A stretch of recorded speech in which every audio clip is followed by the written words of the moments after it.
इंसान के लिए मगफिरत क्यों ज़रूरी है? मैं ये सवाल चाहता हूँ इसका कुछ।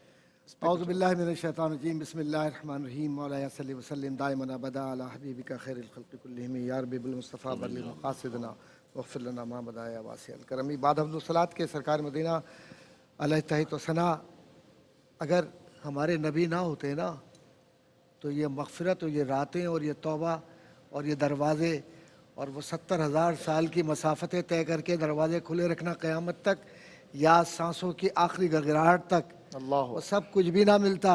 ये सब कदम है मुस्तफ़ा का तोफ़ैल है जो आज हम बैठकर गुफ्तगू कर रहे हैं, वरना आमाल हमारे क्या हैं सबको ये मालूम है कि अल्लाह मुआफ़ फरमाए, अल्लाह मुआफ़ फरमाए कि हमने कोई काम छोड़ा नहीं है। अल्लाह अकबर। कि किस मुंह से वो काबा किस मुंह से जाओगे गालिब, शर्म तुमको मगर नहीं आती। और ऐसी बेहयाई और ढिठाई के साथ फिर हम अपने आप को पाकीज़ा तर बयान करते हैं कि हम लगता है कि आसमान से अभी उतरे हैं।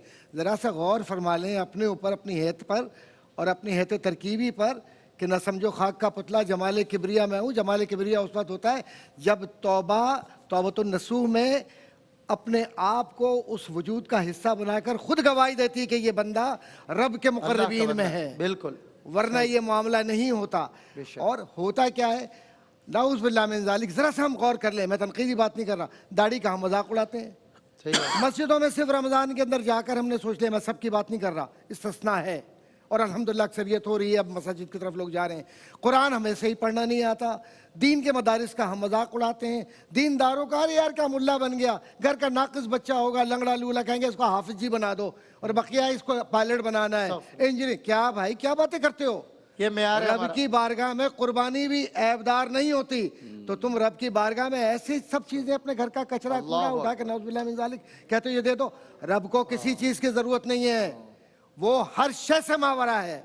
लेकिन याद रखो कि अगर तौबा का एहसास है तो मुझे हजरत इमाम गज़ाली रहमतुल्लाह ताला अलैह का वो एक खूबसूरत फरमान याद आ रहा है जिसमें उन्होंने बड़ा खूबसूरत एक बंद बांधा तौबा का, और उसमें लिखा कि इंसान को जो पैदा किया अल्लाह ताला ने, तो उसकी तक़सीरात जो थी, मैं तक़सीरात का लफ्ज़ इस्तेमाल कर रहा हूँ, गुनाह का लफ्ज़ इस्तेमाल नहीं कर रहा।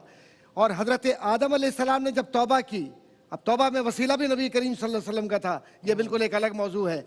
लेकिन बात यह है कि जब इंसान में उसके वजूद के साथ एहसास डाला तो उसमें एक शहवत भी थी। जी वक्त की कमी है, मुझे अंदाजा है, लेकिन शहवत डाली। लेकिन शहवत के साथ ही साथ शहवत को बैलेंस करने के लिए, क्योंकि जब शहवत उसमें आई जिसको शहवत नफसानी कहा गया है, तो उसके अंदर फिर एक हरारत पैदा हुई, लालच, हसद, कीना, तमा और जो ज़मीनी हक़ाइक़ हैं वो सब कुछ।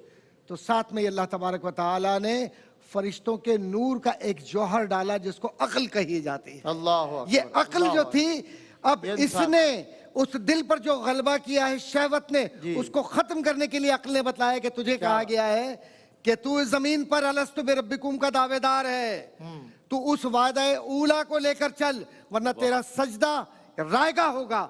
तो उस अक्ल ने जब इंसान की जरा से हिदायत और तौबा की तरफ उसको रुजू करने की कोशिश की, तो उसके दो मुआविनीन पैदा किए गए, एक तौबा और एक मुजाहिदा। और इससे जब इंसान ने अपने दिल को पाकीज़ा तर किया तो मामला क्या बना कि दिल पाकीज़ा हुआ, तो एक आवाज आई दिल से कि मिलता है क्या नमाज में सजदे में जाकर। ये है तौबा। क्या बात, इसको तौबा कहते हैं।